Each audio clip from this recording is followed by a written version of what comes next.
اب جو میں نے آپ کے سامنے آیت پڑھی، اس میں اللہ تبارک و تعالیٰ نے خاص طور پہ اپنے حبیب علیہ الصلوۃ والسلام کا ذکر کیا اور تمام مومنین کا ذکر کیا۔ فرمایا لوگوں پہ تو بڑا فضل ہے اللہ تعالیٰ کا، لیکن لوگ شکر ادا نہیں کرتے۔ اب مسلمانوں پہ خصوصی فضل ہے، اس کو اللہ تعالیٰ یوں بیان فرماتا ہے وما تکون فی شأن وما تتلو منہ من قرآن، اور تم کسی کام میں ہو اور اس کی طرف سے کچھ قرآن پڑھو، ولا تعملون من عمل، اور تم لوگ کوئی سا کام کرو، الا کنا علیکم شہودا، مگر ہم تم پر گواہ ہوتے ہیں، اذ تفیدون فیہ، جب تم اس کو شروع کرتے ہو۔ تو یہ بتایا کہ مومنین پر اللہ کا خاص کرم ہوتا ہے،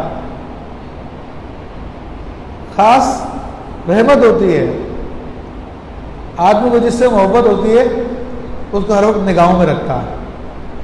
چھوٹا بچہ ہوتا ہے، پیار ہوتا ہے اس سے کتنا، تو ہمارے نگاہوں کے سامنے ہوتا ہے۔ ایک نوے میں بھی ہم لوگ اس کو نگاہوں سے اوجھل نہیں ہونے دیتے کہ بچے کو کوئی تکلیف نہ ہو جائے، کوئی چوٹ نہ لگ جائے، کوئی غلط چیز اٹھا کے کھا نہ لے، یعنی جس سے محبت ہوتی ہے اس کو نگاہوں میں رکھتے ہیں۔ تو ویسے تو فرمایا کہ سب لوگوں پہ اللہ کا بڑا فضل ہے، لیکن جب مومنوں کی بات آئی تو اللہ فرمایا تم کسی کام میں ہو، حبیب علیہ الصلوۃ والسلام سے فرمایا تم کسی کام میں ہو، تم اس کا جو بھی قرآن پڑھ کے لوگوں کو سناتے ہو، اے مسلمانوں تم کوئی سا بھی کام کرو، ہم تم پر گواہ ہوتے ہیں جب تم اس کام کو شروع کرتے ہو، یعنی تم ہماری نگاہوں میں ہوتے ہو۔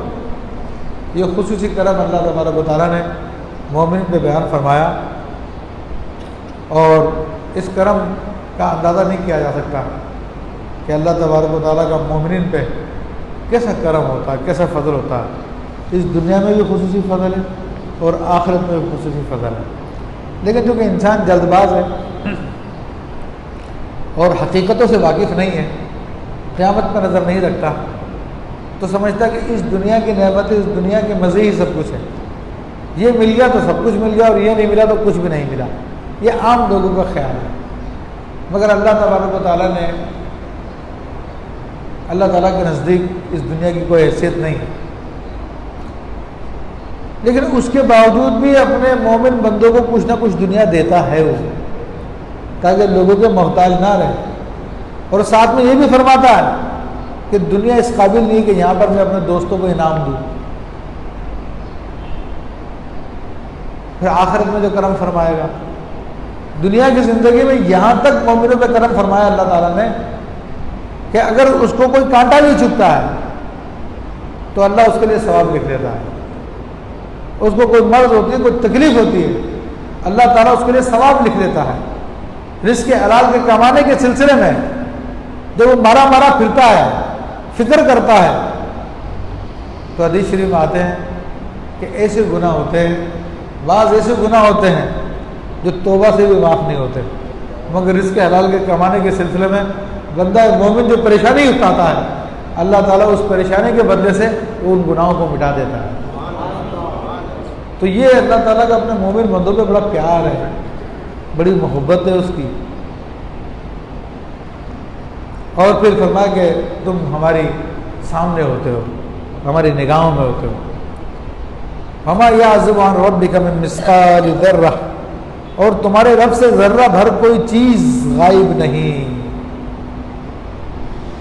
فی الارض ولا فی السماء، نہ زمینوں میں نہ آسمانوں میں، ولا اصغر من ذلک، نہ اس سے چھوٹی، ولا اکبر، اور نہ اس سے کوئی بڑی چیز، الا فی کتاب مبین، جو ایک روشن کتاب میں نام ہے۔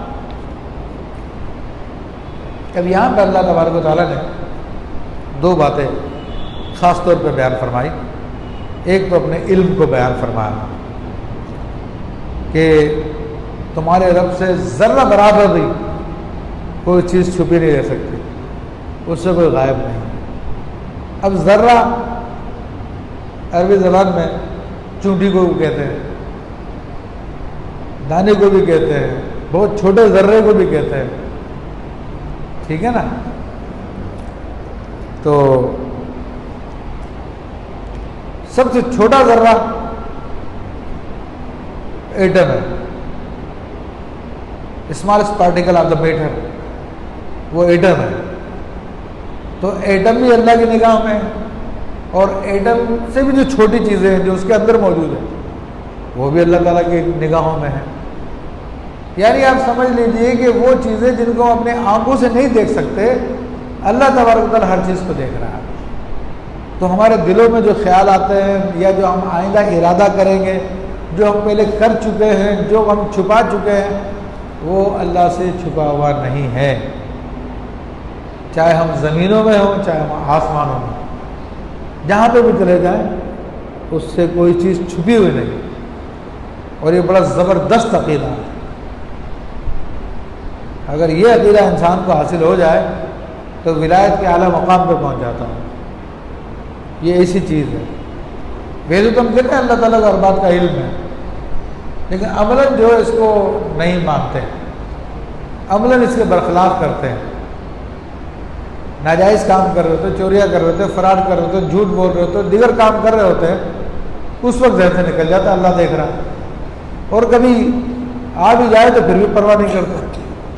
تو وہ پریکٹیکلی جو ہے ہم لوگ انکار کی صورت ہے. اللہ تعالیٰ نے بچائے.